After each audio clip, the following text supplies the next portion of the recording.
O'Neill Outside Radio is brought to you by these fine sponsors. True Turn Hooks, hook more fish. Roadrunner Lures, out fishing ordinary lures since 1959. Fire Aid, don't fight fires, extinguish them. Crocodile Bay Lodge, Costa Rica's best fishing and resort destination. The Whitetail Institute of North America, the gold standard for food plots. Bug Band Insect Repellents, naturally derived insect repellents. Works Power and Garden Tools. Fisher's Choice, the ideal solution to live bait. And by Tough Shed, great storage sheds and custom buildings.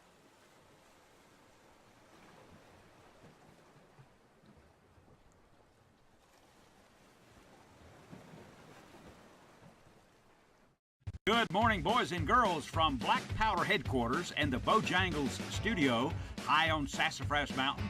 CDA presents Realtree Radio. Welcome to a brand new, unused Saturday morning.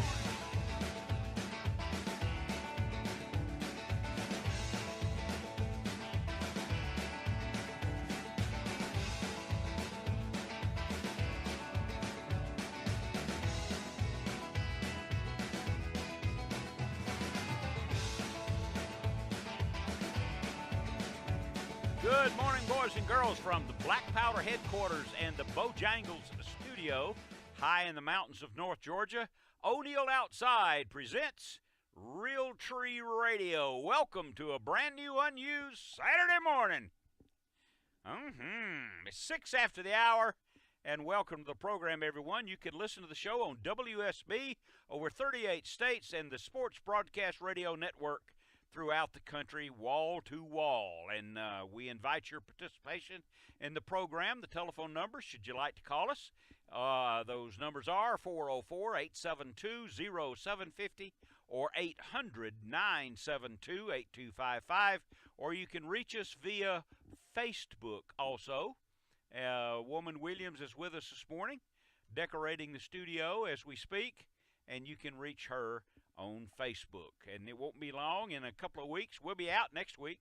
Won't be long, but a couple of weeks you'll be able to watch this show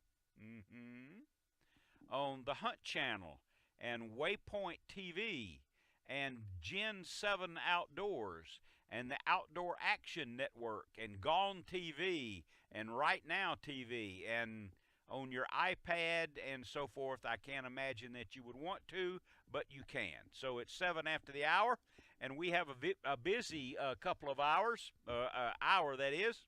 We have the Silent Hero description or recognition, and we have the Medal of Honor tribute, and of course your calls. So it's 8 minutes after the hour, and we've got calls coming in now, and we'll get to every one of those as soon as we can. But we'll I guess before I get out of here in the next 30 seconds or so, I can't help but tell you and encourage you to plan now to take your children fishing this spring. Tell them now when you're going, where you're going to go. Give them that to look forward to.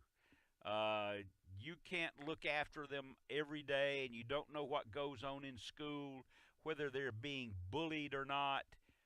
Make them happy, and a fishing trip can sure do that. We've got to go to our first break, and we'll be back. It's 12 after the hour, and I'll tell you what, let's do. The people are kind enough to call the program. Let's go ahead and get to some of them before we get to any other subject. Alan is calling from Tallahassee, Florida. Good morning, Alan. You're on the O'Neill Outside Radio program. Welcome. I think. Doing? Alan. Yes, sir. Okay, you made it. You're on the radio. Yahoo. Good morning, O'Neill and Miss Gail. Merry Christmas. Thank you. Well, what I call is Big Buck Down. My best friend and his 86-year-old dad were in the woods this week, and they got cameras all over their property, and they've never seen this deer before, O'Neill. and the deer comes in, and Michael was going to shoot it, and he said, "No, I'm going to let my dad take this deer." O'Neill, when he looked over, and his dad was shaking like a leaf on a tree, he said, "Ain't no way he's going to kill this deer." And he pulls off the trigger. The deer never moves, and then all of a sudden, which seconds, just go by quickly, the deer bolts. They got down and went down, and sure enough, there's blood there. Uh-huh. When they got to the deer and got it home, it measured 158 and 2/3 and weighed 282 pounds. That Alan, that is a giant Florida deer. That's why he let his 85-year-old dad shoot this. He was on his deer. He said, "Dad, Merry Christmas." He said when they got to the deer and found it, he said, he broke down like it was Christmas Day at 5 years old crying because his dad had taken this deer. That is an absolute giant Florida deer. No kidding. If a true 150-plus whitetail deer is almost scary.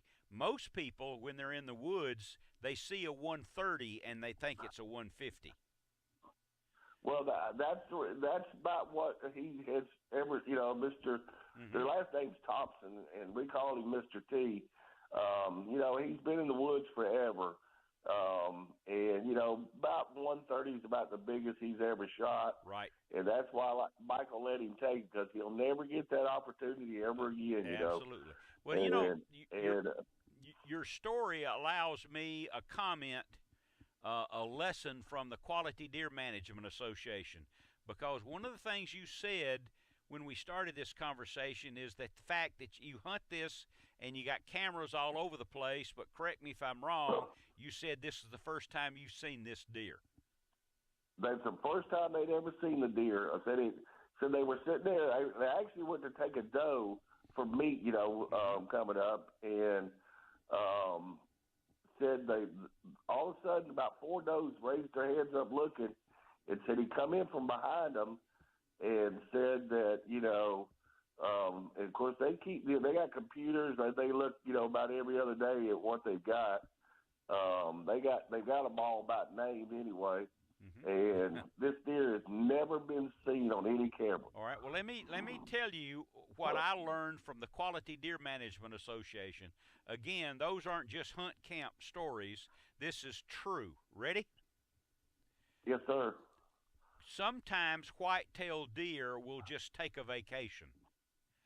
Wherever their home range is, sometimes they will just leave. And that may be a demonstration of what you just learned, because that deer had not been seen before. That deer left another home range and traveled to your property. That's why you hadn't seen it before. It traveled to their property, and like I say, it had. Well, he sent me a picture, and it's kind of hard to see on my phone, but It's got a real nice crab claw in the front, but the brow tines are over 7 inches long. Oh boy, that's good. Well, what a great Christmas present! What a great way to end a hunt. Well, end a season. How good a present can a son give a father? Oh. At Christmas time, because Michael could have shot that deer, and his daddy told him to go ahead, but he says no. Something in his heart told him, says no. My dad has never shot nothing like this, but he was scared to death he wouldn't be able to shoot him, because when he looked over one time to see if he was ready, he was shaking like a leaf on a tree, and he said, "Oh Lord." I tell you what, Alan, send me photos to my Facebook page. I'd love to see it. Well, like I say, I got to get him to send me something better than the one he sent me. Oh, okay. But I sure will. I'll send it on to you. Please do. I'd love to see it. Love to see it. Hey, and you and Miss Gail and your family, I hope y'all have a blessed Christmas, and may God be with you during the holidays. Thank you, sir. Thank Same you, sir. to you. I hope to hear from you again soon. I sure will, buddy. You bet. Thanks a million. Okay, let's see. We got good timing for this. Here's our old buddy Mac calling with a Ram Fishing Report. Good morning, Mac. Good morning, everybody. How you doing, O'Neill? I'm doing great. Are you catching any? Good. Yeah, man, it's been good. Oh, good. Getting Glad good to bite. hear it. Getting good reports. So, of course, Lanier's been great, but I'm getting good reports from other lakes all over the southeast. Very typical December patterns. Mm-hmm. So get your spoons out, get your umbrellas out, and you should be fine. How did you come up with bass fishing, How get did your you jigs come up with the Mac Super Spoon? Just I was looking for a spoon, our spoon's what I call a dredge spoon. It's a real heavy, bulky spoon, but it holds bottom good when you're fishing in deep water. Mm-hmm. Which can be a problem if you're in water, say 40 feet or greater. You got wind. If you got some lakes that have a little current, that doesn't apply to most of our reservoirs here, but it stays vertical even in bad conditions. Oh, and that's you why feel I was it looking for better. something I could drop to the bottom and get it to stay there. You feel that the spoon better, huh? Because it's heavy? Yes, and there's always exceptions, but most of the fish we catch here in other lakes, we're letting the spoon hit the bottom, lift it, let it hit the bottom. Mm-hmm. Of course, anytime I see fish suspended while I'm fishing, if I look down on my machine and I see fish in 30 feet, I'm in 50, I'll reel the spoon up to them, and they'll usually take it. They don't have to be on the bottom, but I'm looking for fish on the bottom that are tight to structure, that I can pull up out of a creek channel or a cut, a bend in the creek channel, and I want the spoon, I want to get it down there and keep it there. Plus, particularly with stripers, so many times they're moving and you see them, Mm-hmm. you need a spoon that'll get down there quick before they get out from under. Oh, yeah, I see. And okay. That big spoon drops straight down, gets down there, I can keep it even if my boat's moving. Or spoons work better. It's vertical jigging, and you need to keep the spoon straight up and down. The angle on your line needs to be fairly straight. If Mm-hmm. you'll watch, if your line, if it gets back there at a 20 or 30 degree angle, you don't get the same effect with the spoon. Mac You don't get as Super. many Where bites. can you buy the Mac Super Spoon? You can get them, of course, any local retailer. If they don't have them, ask them, or you can always get them online. Captain Okay. Max. Captain Mac Super Spoon. Well, the next I don't have one, Mac. I'm broken hearted. Well, I can probably fix that. Okay. All you have to do is ask. Merry Christmas. I'll get you one. Well, I saw on your website, and I got to go in about 40 seconds. But I saw on your website photos of the Super Spoon, and of course I couldn't tell about its weight. But I'm figuring too. I said I'll bet that's a heavy spoon, so you can stay in touch with it. It is, absolutely. And I will make sure you get one, and we need to go next spring where people are missing the boat with these things. We need to go back to Carabel and go offshore with them. Oh, yes. Okay. You talked me into it. Catch a plethora of fish, almost any kind of bottom-dwelling fish and kings and all that good stuff. So it's pretty neat. Underutilized technique out there. Love to. And lastly, before I go then, as a demo, if you will, and I will let you, by way of confirmation, when you and I fished that summer day about 3 years ago, what was the depth that we caught that striper? 98 feet. 98 feet. I bet there's not 1/10 of 1% of the fishermen will dare fish that deep. On most of our lakes in the southeast, the limitation is the bottom. Fish as deep as the bottom will let you. Yeah, all right. That's I got to as far go, as it Mac. can go. Everybody call Mac, CaptainMac.com, right? CaptainMax.com. Everybody have the best Christmas ever. Get on the lake, be safe. God bless all of you. The Silent Hero Award, or recognition. A knife-wielding man dressed in a private security uniform and making references to Allah, what a smart guy, attacked at least 9 people during a mass stabbing incident at a St. Cloud, Minnesota shopping mall. But you're going to love this story. He was shot dead by a local off-duty police officer. Yes. Jason Falconer, he's a former police chief, was shopping when he confronted the man. Officer Falconer was there at the right place at the right time. The attack and the final confrontation could be seen on video from the Macy's store in the mall. Describing the video, The man clearly had a knife in hand, and he lunged at Falconer, who took out his pistol and killed him. He fell dead right there. Good riddance.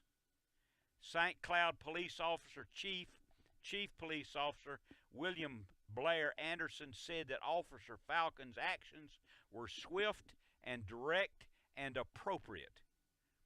8 people had been treated at St. Cloud Hospital with non-life-threatening injuries following the attack, except for the guy who had the knife. And by now, he's pushing up daisies. That's a hero right there. That is a hero, and you never heard his name before. Anyway, that's what this is all about. 27 after the hour.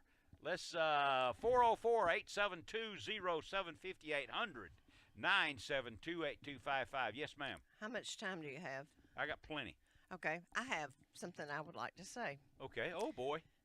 I would like to say that I'm a very fortunate woman indeed, because 25 years ago today, I was diagnosed with breast cancer, a very aggressive type. Yes. I had chemo and radiation, and I'm still here because of wonderful doctors and medicine and Smart people. smart people, absolutely. Heroes. Absolutely they are, and a wonderful support team from my family. And right now, and I want people to understand that mammograms are important. And right now, my younger sister is here with us because she just had a double mastectomy this week, and because she had breast cancer found on a mammogram about a month and a half ago. So get your mammograms, ladies, and gentlemen. You need one too, or you need breast exams anyway, because men do have breast cancer. So I feel I'm very fortunate today. It's 25 years ago. I never thought I would see 25 years later. No, I didn't either. Yeah. So there you go. That's what I wanted to say. Okay. Yeah, that was personally at 28 after the hour on a Saturday morning. I'll confess that's my worst day, personally, my worst day and my best day. That a.m. in the morning, I thought my wife was going to die. By that evening, I was educated with regards to the treatment, and I figured, hoped, calculated that she was going to live. And that was 25 years ago today. There you go. Further demonstration, please, about taking grandchild, grandson, whomever, a child, hunting. You don't have to pull the trigger to take a youngster hunting at all. Oh, I got calls. I'll get to that in a few minutes. I want to do the calls first because I've done that before. Let's talk to Hank the Yank. Oh my goodness, Hank the Yank is on the air. I think. I'm here. What do you say, my good friend? How are you? I'm good. How old was Travis in that picture you sent me? Talk about taking a kid fishing. I would say, what would you say, 8? 8 years old? Maybe 10? Yeah, he was somewhere around 8, 10 years old when we had him in the stream. Yeah. We took him up to, I think we were at Brigadoon that day. Yes, you were. We were at Brigadoon fishing. That's got to be 15, 18 years ago. Correct. Yeah, Travis is 27 now, so that would make him about 10 years old when that photo was taken. My goodness, he was. And it is a photo of Henry or Hank the Yank and Travis is catching a nice trout, and Henry is overseeing. All I remember that day is hearing in the woods, "Travis, come on, we got to go." And I remember hearing back, "Come on, Grandpa, just one more." Yeah, just remember one that? more. Couldn't get him out of the we couldn't get him out of the water. Yeah, that's how many you need to catch. That's right. One more. He's the perfect example of when I take a kid out in a boat with me and I'm on a guide trip, and all of a sudden the water erupts with fish, and you see 30 or 40 striped bass, 50 striped bass on the surface just tearing it up. And I look at the young man and I say, or the young girl, but especially the young man usually, And I say, so how many of these you want to get? And he looks at me and goes, every one of them. Well said. Well done. So I know you it's enjoy good when you have stuff. a youngster in the boat with you Oh, for yeah. your guide I trips. love it. I absolutely love it. It's, my fishing, as you know, is a little more skill set is what is required. Obviously, it's not a novice fly fishing fishery. Mine's more of an intermediate fishery. I had a woman yesterday call up who wanted to buy a gift certificate from me for Christmas for her husband and son. Oh. And they had never fly fished before, but I sent them down. I gave them some options between Unicoi Outfitters and River Through Atlanta because their fishery is made a little more tailor-made for a novice, where mine is, Yes. quite frankly, not. Yes. You don't want to get them out there and start them off on the wrong foot because they'll be bored as can be if they don't catch fish. Yeah, But that could be anyway, frustrating. I am hearing of good trout fishing, by the way, throughout North Georgia. Our friends at the Fish Hawk, when they have time between Christmas craze going on right now down in Buckhead, have told me that the lower part of the hooch in the delayed harvest section is fishing extremely well. So if you need any info, just head on down to the Hawk. And then I spoke last night to our friends up at Unicoi Outfitters, Jimmy Harris and the boys, and they said their pay and play streams are also fishing well, as is Dukes Creek and some of the delayed harvest sections up in North Georgia. So our trout fishing is in full gear right now. So great week if you've got some time off between Christmas and New Year's to either head north or go a little further south and hit some of the delayed harvest trout streams. It's a great way to spend the day or even a morning or an afternoon with the family. Really, really good fishing. And our fishing on Lanier has really picked up. We've been, in the last 2 weeks, we are getting way more consistent. We're catching fish a little bit on top, not as much as I'd like to see, but we're throwing a lot of sinking lines and small itty-bitty flies about 1.5 inches long to fish that are suspended 15 to 25 feet down, and those are kind of easy pickings for us with a fly rod. So those are always so fishing key, is good. aren't they? Yeah, you just got to match the hatch. Yeah, you bet. And other than that, I'm going to get up after your show's over, and I'm going to go write another chapter of the book. Okay, and, good. I can't wait to see the book. Well, I'm excited about it. So, and I'm going to leave you with this before I leave everybody with a Merry Christmas. I don't know if you know that, I did that whole genealogy thing on online to learn about your family. Okay. And it shows that I have roots to Nostradamus. Oh, okay. So, Great predictor. let me just say, Georgia 38, Texas 14. I think you're about right. Nostradamus, you're it, man. Merry Christmas, everyone. Merry Christmas to you, sir. Henry. Happy Hanukkah and all those things, and we'll see you soon. Good luck, pal. All right, there we go. Let me see if I can make this thing work. All right, it's 34 after the hour. Here's my coffee. Oh, boy, my coffee. It just appeared. I've got time. Let's talk to Richard quite quickly. He's calling from West Virginia on the show this morning. Good morning, Richard. How are you, sir? Hey, If I Richard. didn't know Hank the Yank I hadn't heard that he's from New York. You can always tell he's from New York because he says water. Water. They don't say water anyplace Water else. and coffee.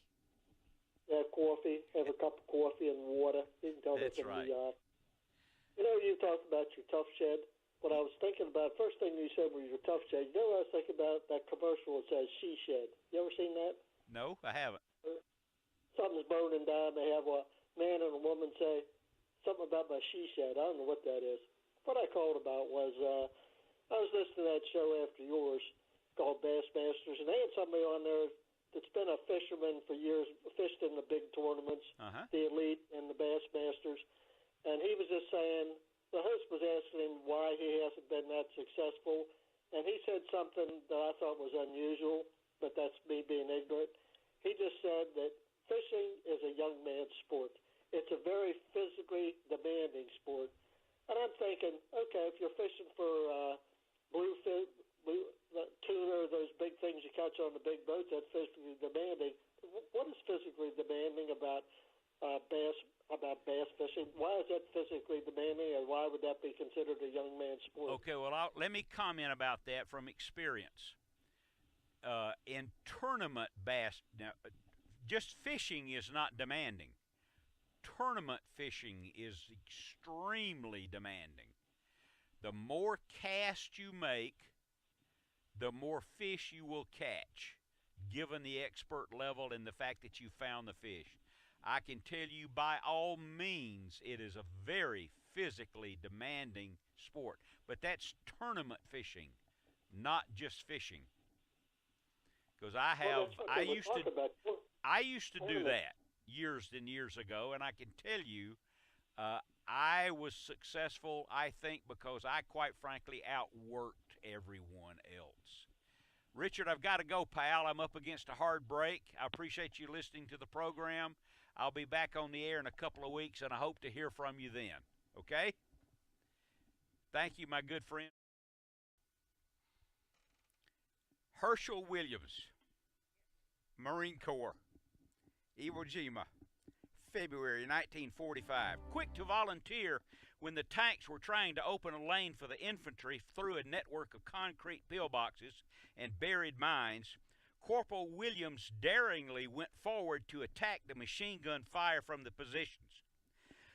Covered only by 4 riflemen, he fought desperately for 4 hours under terrific enemy small arms fire and repeatedly returned to his own lines to prepare demolition charges and get flamethrowers to wipe out one position after another. On one occasion, he mounted a pillbox and inserted the nozzle of his flamethrower through the air vent, killing the occupants and silencing the gun. On another, he charged the enemy riflemen who attempted to stop him with bayonets, and he killed them all with his flamethrower. His determination and heroism in the face of ruthless enemy resistance were directly instrumental in neutralizing one of the most fanatically defended Japanese, aided vitally in enabling the company to reach its objective. And Herschel Williams is still living. The greatest generation. You bet. Yeah, we're losing them. But almost 2,000 a day die now. But I would like to say, yes, congratulations. I guess that's in order to a very good friend of ours. Oh boy, tell us about it. Is this morning at 8:30. He and his platoon will finish the Crucible, and they will be United States Marines. Okay. They entered. He's in Parris Island, South Carolina. He's in the 1st Battalion, Charlie Company, Platoon 1002. And they went in Thursday morning at 2 a.m. And somewhere around 8:30 this morning, they will come out, and they are United States Marines. Congratulations to all of them. Yet. I have not, but I will. His name is Drew Osteen. And we're thankful that they all made it through, and proud of the decision they made to defend our country. Once a Marine, always a Marine. You bet. Yeah, you bet. They sent off a young and man, this and description was a Marine. That I was wondering. I was looking at his picture. I couldn't really tell, but they sent off a boy, and they're getting back a strong young man. So congratulations to Drew, and all of Platoon 1002 at Parris Island, South Carolina. You betcha. All right, let's talk to on O'Neill outside. Let's talk to Jason, I believe, is calling. Good morning, Jason. You're on the radio. Hello. Hey there, O'Neill. How are you? Hey, man. Doing all right this morning? You bet. How about you? Oh, I'm wonderful. I'm on my way home from work. Ah, there you are. You hear me? Yes, I can. All right. I got kind of a tough question, possibly. Let's give it a try. Me and some of my buddies and my brothers, every year we try to rent us a cabin there on West Point Lake and do some crappie fishing. Uh-huh. And if you wait too late, all the cabins are rented. So if you were going to rent one today, when would you do that? I would.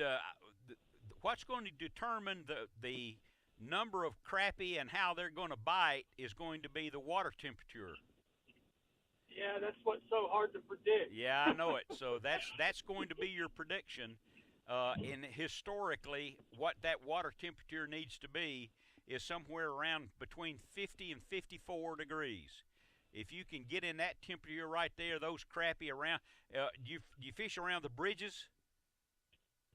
We actually normally hit like treetops. Okay, well that's good too. But one of the standbys would be the bridges, because there's current going through those bridges, and the crappie will get right next to the pillars in the creek, or pardon me, under the bridge, and you can just catch them like mad. Now, do you use live bait or do you use jigs? Both. Okay. Last year we used both, and last year we hit it pretty good. We in 2 days I think we kept 107 fish. Oh boy. Well, you don't need any advice from me. Sounds like to me you got it figured out. Well, we got lucky. Do you use here's a tip that you may not have used before, but I can tell you, I recall that you're an expert, Jason. Do you use a Christmas tree? Do you use a Christmas tree rig? I have not done that. Give that a try. Now, what I mean by Christmas, you know what it is, don't you?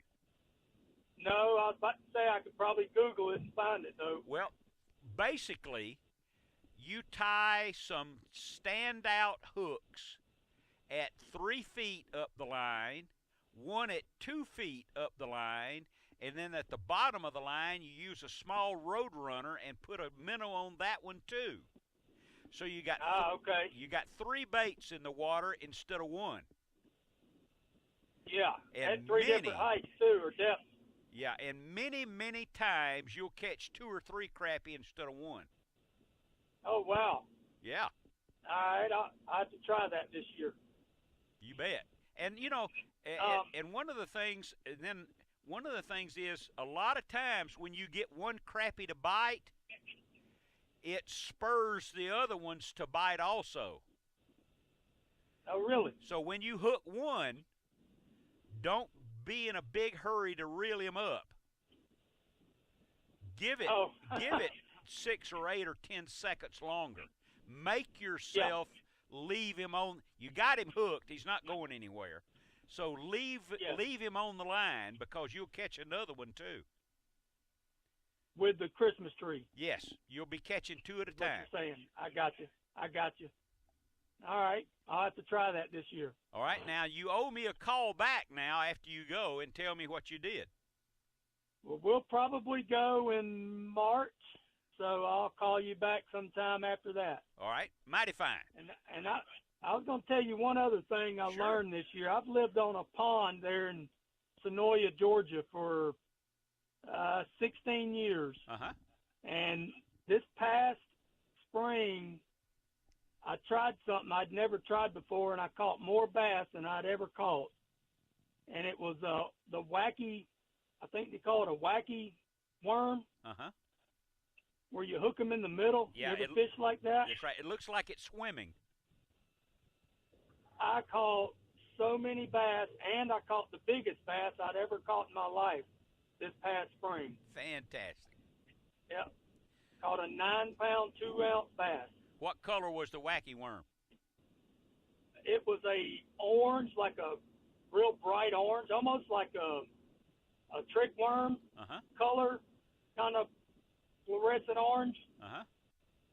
Yep. All right, here is a speculative reason why that color worked. Ready? I'm ready. Because the bass in that pond, probably their number one thing that they eat are the brim. Oh, I'm sure. And the brim are orange color. Yeah, their bellies are. My grandmother used to love to come over there before she passed and sit out there and brim fish. So there you are. You're matching the worms up. She would brim fish. You're matching the color of the forage fish in the lake. That makes sense. Gosh almighty, you and I are so smart, it's unbelievable. Yeah. All right, O'Neill, well, you enjoy Christmas, and I'm glad Miss Williams is still around with us. Yes, indeed. And y'all have a good New Year. You too, We'll pal. talk to y'all sometime after March. You bet. I'll see you soon. There you go. There you go. I think I erased everybody. Let's see. It's 49 after the hour. This is O'Neill with O'Neill Outside. And let's try for Craig calling. Good morning, Craig. You're on the O'Neill Outside radio program. Welcome. Hey, O'Neill. Hey. This is Craig and Tata. Hey, I wanted to ask you something. I got my gun oil in, and you got the O'Neill gun oil? Oh yeah, I'm a O'Neill. My credit card's gonna get on to me about going to that website too much, but that's okay. I'm happy, and I'm the one that pays the bill. Hey, let me tell you, I ordered my son some too. He's an avid shooter, but I got a gun that needs a little a Brillo pad to it. Yeah. And I thought about using that muzzleloader cleaner on it. Yes. It's not a muzzleloader, O'Neill. That's okay. But I think it'll work. Absolutely, it'll work. It's an extremely efficient and powerful solvent. It will clean that gun. Now, you be sure and oil it afterwards. Oh yeah. I knew I needed to scrub it down, and then but this oil, I don't know what it is, but you can put it in your fingers and feel it. You can rub it between your fingers, you know. Oh yeah.